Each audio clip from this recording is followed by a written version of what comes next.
Mes bien-aimés, bonjour et bienvenue dans la chaîne Parole de vie. Nous allons écouter à présent les textes du jour. La première lecture tirée du deuxième livre de Maccabée, chapitre 7, verset 1, puis verset 20 à 31. Une mère et ses 7 fils sont arrêtés et torturés parce qu'ils refusent de régner la loi de Dieu. Cette mère, remplie d'une force intérieure extraordinaire, encourage ses fils à rester fidèles et leur rappelle que le Dieu créateur leur rendra la vie éternelle. Dans le psaume 17 du jour, au réveil, je me rassasierai de ton visage, Seigneur. Le psalmiste demande à Dieu protection, justice et lumière. Il espère voir un jour le visage du Seigneur. Dans l'évangile selon Saint Luc, chapitre 19, versets 11 à 28. Jésus raconte la parabole du maître qui confie des mines à ses serviteurs avant de partir. À son retour, il demande des comptes. Certains ont fait fructifier ce qu'ils ont reçu, un autre a tout caché par peur. Jésus enseigne que Dieu nous confie des dons et attend que nous les fassions grandir. Dans l'homélie, frères et sœurs, les textes de ce jour nous présentent 2 attitudes essentielles de la vie chrétienne: la fidélité dans l'épreuve et la fécondité dans la mission.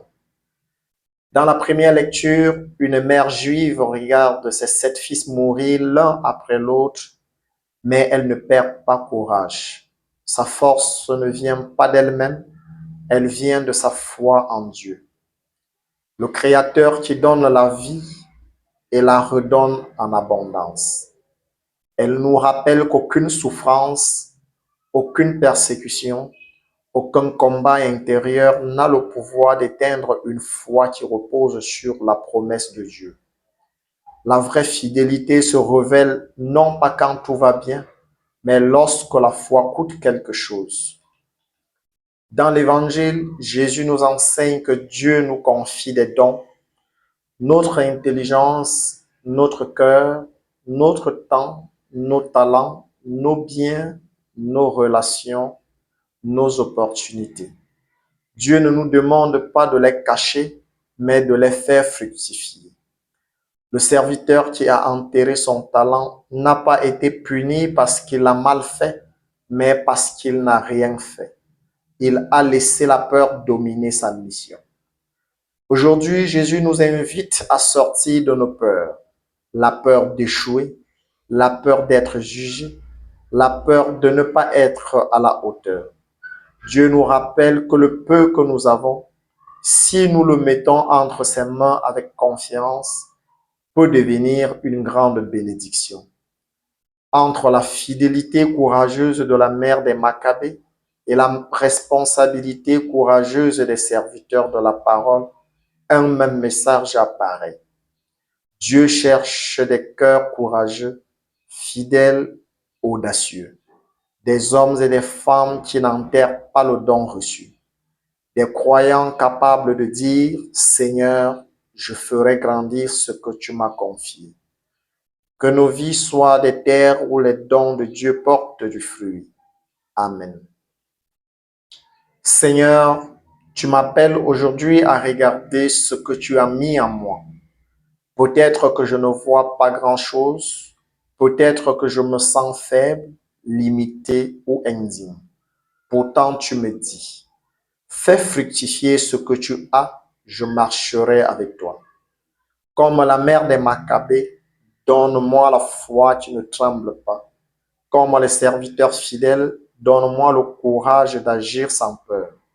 Apprends-moi à reconnaître mes talents, à les offrir, à les développer, à les utiliser pour ta gloire. Je veux devenir un serviteur qui multiplie la vie, l'amour, la paix et la lumière autour de lui. Prions. Seigneur Dieu, toi qui es source de toute vie, je te confie ce jour et tout ce que tu as mis entre mes mains. Donne-moi un cœur courageux, libère-moi de la peur, remplis-moi de ton Esprit Saint. Aide-moi à faire fructifier les talents que tu m'as donnés, à rester fidèle dans l'épreuve et avancer sans jamais renoncer.